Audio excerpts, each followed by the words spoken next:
Thinking of starting a precision agriculture technology business in Singapore? With Singapore's focus on food security and agri-tech innovation, this is a high-growth opportunity for technology-driven entrepreneurs. First, define your solution.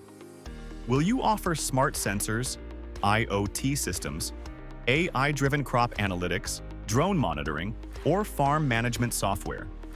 Your technology focus will shape your R&D needs, funding strategy, and regulatory requirements.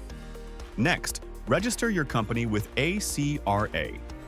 Most agri-tech startups choose a private limited company structure to attract investors, protect intellectual property, and scale regionally. Compliance and partnerships are key. While agri-tech businesses may not require food licenses, you must comply with IMDA technology standards, PDPA, data protection rules, and CAAS regulations for drone operations. Collaborating with local farms and research institutions can accelerate validation and adoption. You should also consider grants and incentives under Singapore's Agri-Food and Innovation schemes to support product development and commercialization. Finally, ensure proper accounting, tax planning, and grant reporting. At 3E Accounting Singapore, we support agri-tech businesses with company incorporation, compliance advisory, and ongoing accounting and tax services.